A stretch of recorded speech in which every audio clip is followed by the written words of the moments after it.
ನಮಸ್ಕಾರ ಸ್ನೇಹಿತರೆ, ಗುರು ಪೂರ್ಣಿಮಾದಿಂದ ಈ 4 ರಾಶಿಗೆ ಪ್ರತಿ ಹೆಜ್ಜೆಗೂ ಗುರುಬಲ ಎಲ್ಲವೂ ಶುಭವಾಗಲಿದೆ. ಹೌದು, 2025ರ ಗುರು ಪೂರ್ಣಿಮಾದಂದು ಗುರು ಗ್ರಹವು ಮಿಥುನ ರಾಶಿಯನ್ನು ಪ್ರವೇಶ ಮಾಡಲಿದೆ.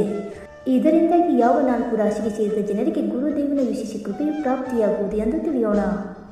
ಜ್ಯೋತಿಷ್ಯದ ಪ್ರಕಾರ ಇದೇ 2025ರ ಜುಲೈ 10ರಂದು ಗುರು ಪೂರ್ಣಿಮಾವನ್ನು ಆಚರಿಸಲಾಗುವುದು. ಈ ದಿನ ಗುರು ಗ್ರಹವು ಮಿಥುನ ರಾಶಿಯಲ್ಲಿ ಚಲಿಸಲಿದೆ. ಹಾಗಾಗಿ ಗುರು ಪೂರ್ಣಿಮಾದಂದು ಗುರು ಗ್ರಹವು ಮಿಥುನ ರಾಶಿಯಲ್ಲಿ ಚಲಿಸುವುದರಿಂದ ಕೆಲವು ರಾಶಿಯವರಿಗೆ ಅಪಾರ ಲಾಭವಾಗುವುದು.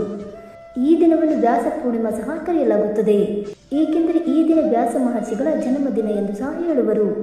ವೇದ ವ್ಯಾಸರು ಮಹಾಭಾರತವನ್ನು ರಚಿಸಿದ್ದಾರೆ. ಗುರು ಗ್ರಹವು ಜುಲೈ 9ರಂದು ಉದಯವಾಗಲಿದೆ. ಇದರ ನಂತರ ಗುರು ಗ್ರಹವು 2025ರ ನವೆಂಬರ್ 11ರಂದು ತನ್ನ ಹಿಮ್ಮುಖ ಸಂಚಾರವನ್ನು ಮಾಡಲಿದೆ.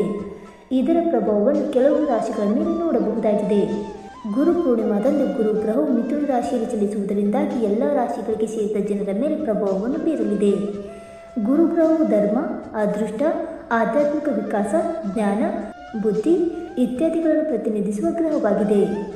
ಗುರು ಪೂರ್ಣಿಮಾದಂದು ಗುರು ಗ್ರಹವು ಮಿಥುನ ರಾಶಿಯಲ್ಲಿ ಚಲಿಸುವುದರಿಂದಾಗಿ ಕೆಲವು ರಾಶಿಗೆ ಸೇರಿದ ಜನರಿಗೆ ಅತ್ಯಂತ ಹೆಚ್ಚಿನ ಲಾಭ ದೊರಕುವ ಯೋಗವಿದೆ. ಇವರಿಗೆ ಸಂಬಂಧಗಳಿಗೆ ಸಂಬಂಧಿಸಿದಂತೆ ಹೆಚ್ಚಿನ ಸಕಾರಾತ್ಮಕ ಲಾಭ ದೊರಕುವುದು. ಆ ಅದೃಷ್ಟಶಾಲಿ ರಾಶಿಗಳು ಯಾವುವೆಂದು ತಿಳಿದುಕೊಳ್ಳೋಣ ಬನ್ನಿ ಸ್ನೇಹಿತರೆ. ಅದಕ್ಕೂ ಮುಂಚೆ ನೀವು ನಮ್ಮ ಚಾನಲ್ಗೆ ಸಬ್ಸ್ಕ್ರೈಬ್ ಮಾಡದೆ ನೋಡ್ತಾ ಇದ್ರಿ, ದಯವಿಟ್ಟು ನಮ್ಮ ಚಾನಲ್ಗೆ ಸಬ್ಸ್ಕ್ರೈಬ್ ಮಾಡ್ಕೊಳ್ಳಿ ಸ್ನೇಹಿತರೆ. ಹಾಗೆ ವೈದಿಕ ಜ್ಯೋತಿಷ್ಯ ಮತ್ತು ಆಚಾರ ವಿಚಾರಗಳಲ್ಲಿ ನಂಬಿಕೆ ಇದ್ದರೆ ಈ ವಿಡಿಯೋಗೊಂದು ತಪ್ಪದೆ ಲೈಕ್ ಕೊಟ್ಟು ನಿಮ್ಮ ಆತ್ಮೀಯರಿಗೂ ಶೇರ್ ಮಾಡಿ.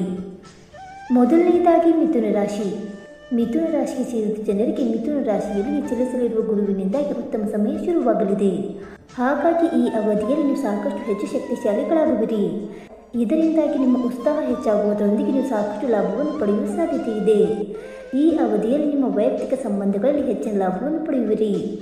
ಗುರುವಿನ ಸಂಚಾರದ ಈ ಅವಧಿಯಲ್ಲಿ ಲೇಖನ, ಮಾತುಗಾರಿಕೆ ಇತ್ಯಾದಿಗಳಿಗೆ ಸಂಬಂಧಿಸಿದ ಕೆಲಸವನ್ನು ಮಾಡುವ ಜನರಿಗೆ ಪ್ರಗತಿ ಲಭಿಸುವ ಹೊಸ ಅವಕಾಶಗಳು ಈ ಸಂದರ್ಭದಲ್ಲಿ ದೊರಕುವುದು. ಮತ್ತು ಮಿಥುನ ರಾಶಿಯವರ ಅದೃಷ್ಟ ಈ ಅವಧಿಯಲ್ಲಿ ಹೆಚ್ಚಾಗಲಿದೆ ಮತ್ತು ಪ್ರತಿಯೊಂದು ಕ್ಷೇತ್ರದಲ್ಲಿ ಪ್ರಗತಿಗೆ ಬಹಳಷ್ಟು ಅವಕಾಶಗಳು ದೊರಕುತ್ತವೆ ಮತ್ತು ಕೆಲಸಗಳಲ್ಲಿನ ಸಂಕಷ್ಟಗಳು ದೂರವಾಗುತ್ತವೆ ಮತ್ತು ಹಣದ ಲಾಭಕ್ಕಾಗಿ ಉತ್ತಮ ಅವಕಾಶಗಳು ದೊರಕುತ್ತವೆ.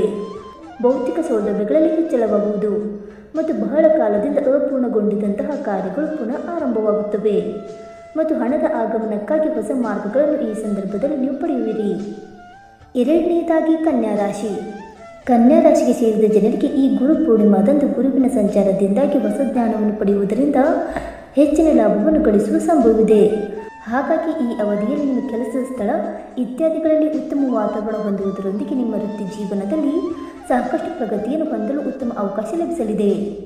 ಮತ್ತು ಈ ಸಮಯದಲ್ಲಿ ಕನ್ಯಾ ರಾಶಿಗೆ ಸೇರಿದ ಜನರು ಉತ್ತಮ ಯೋಜನೆಗಳನ್ನು ರೂಪಿಸುವುದರಿಂದ ಹೆಚ್ಚಿನ ಲಾಭವನ್ನು ಗಳಿಸಲು ಸಾಧ್ಯವಾಗುವುದು ಮತ್ತು ಮಕ್ಕಳಿಂದ ಶುಭ ಸುದ್ದಿ ಲಭಿಸಲಿದೆ. ಕುಟುಂಬ ಜೀವನವು ಸಂತೋಷದಿಂದ ಕೂಡಿರುವುದು.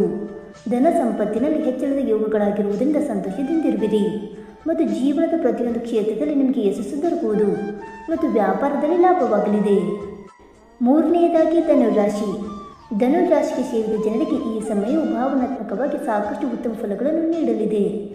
2025ರ ಗುರು ಪೂರ್ಣಿಮಾದಂದು ಗುರುವಿನ ಚಲನೆಯಲ್ಲಿ ಬದಲಾವಣೆಯಿಂದಾಗಿ ನಿಮಗೆ ಸಾಕಷ್ಟು ಶುಭವಾಗುವುದು. ಈ ಸಮಯದಲ್ಲಿ ಧನುರಾಶಿಗೆ ಸೇರಿದ ಜನರು ತಮ್ಮ ಜೀವನದಲ್ಲಿನ ಉತ್ತಮ ಗುರುಗಳಿಂದ ಬದುಕಿನ ಬಗ್ಗೆ ಉತ್ತಮ ವಿಷಯಗಳನ್ನು ತಿಳಿದುಕೊಳ್ಳಲು ಸಾಧ್ಯವಾಗುವುದು. ಇದರಿಂದಾಗಿ ನಿಮ್ಮ ಜ್ಞಾನ ಹೆಚ್ಚಾಗಲಿದೆ, ಜೊತೆಗೆ ಸಾಕಷ್ಟು ಲಾಭವನ್ನು ಪಡೆಯುವ ಸಂಭವವಿರುವುದು. ಇನ್ನು ನಾಲ್ಕನೆಯದಾಗಿ ಕುಂಭರಾಶಿ.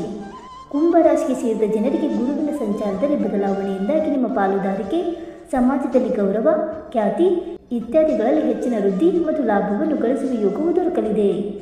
ಈ ಅವಧಿಯಲ್ಲಿ ಗುರುಗ್ರಹದ ವಿಶೇಷ ಕೃಪೆ ನಿಮ್ಮ ಮೇಲೆ ಇರುವುದರಿಂದ ನೀವು ಯಾವುದೇ ರೀತಿಯ ಯೋಜನೆಗಳನ್ನು ಬೇರೆಯವರ ಸಹಾಯದೊಂದಿಗೆ ಮತ್ತು ಬೆಂಬಲದೊಂದಿಗೆ ಶುರು ಮಾಡುವುದರಿಂದ ನಿಮಗೆ ಅತ್ಯಂತ ಹೆಚ್ಚಿನ ಲಾಭ ದೊರಕುವ ಸಂಭವ ಈ ಅವಧಿಯಲ್ಲಿ ಹೆಚ್ಚಾಗಿರಲಿದೆ. ಸ್ನೇಹಿತರೆ, ಮೇಲೆ ಹೇಳಿರುವ 4 ರಾಶಿಗಳಾದ ಮಿಥುನ ರಾಶಿ, ಕನ್ಯಾ ರಾಶಿ, ಧನುರಾಶಿ ಮತ್ತು ಕುಂಭ ರಾಶಿಗೆ ಸೇರಿದ ಜನರಲ್ಲಿ ನಿಮ್ಮ ರಾಶಿಯು ಒಂದಾಗಿದ್ದರೆ ಇದೇ ಜುಲೈ 10ರಂದು ಗುರು ಪೂರ್ಣಿಮಾ ಹಬ್ಬವನ್ನು ಆಚರಿಸಲಾಗುತ್ತಿದ್ದು, ಈ ದಿನ ಮಿಥುನ ರಾಶಿಯಲ್ಲಿ ಚಲಿಸಲಿರುವ ಗುರುವಿನಿಂದಾಗಿ ನಿಮ್ಮ ಜೀವನದಲ್ಲಿ ಅದೃಷ್ಟದ ಸಂಪೂರ್ಣವಾದ ಬೆಂಬಲವನ್ನು ಪಡೆಯುತ್ತೀರಿ. ಹಾಗಾಗಿ ಈ ಸಮಯದಲ್ಲಿ ನಿಮಗೆ ಗುರುಗ್ರಹದ ವಿಶೇಷ ಅನುಗ್ರಹದ ಪ್ರಾಪ್ತಿಯಾಗುವುದು. ಆದ್ದರಿಂದ ನಿಮ್ಮ ಜೀವನದಲ್ಲಿ ಧನ ಸಂಪತ್ತು, ಗೌರವ, ಖ್ಯಾತಿ, ಸಂತೋಷ, ಸಮೃದ್ಧಿಗೆ ಯಾವುದೇ ಕೊರತೆ ಉಂಟಾಗುವುದಿಲ್ಲ ಮತ್ತು ನಿಮ್ಮ ಜೀವನವನ್ನು ಸುಖಮಯವಾಗಿ ಜೀವಿಸಲು ಸಾಧ್ಯವಾಗುವುದು. ಸ್ನೇಹಿತರೆ, ಈ ಮಾಹಿತಿ ನಿಮಗೆ ಇಷ್ಟವಾಯಿತಾ? ಇಷ್ಟವಾಗಿದ್ದರೆ ವಿಡಿಯೋಗೊಂದು ಲೈಕ್ ಮಾಡಿ, ಶೇರ್ ಮಾಡಿ.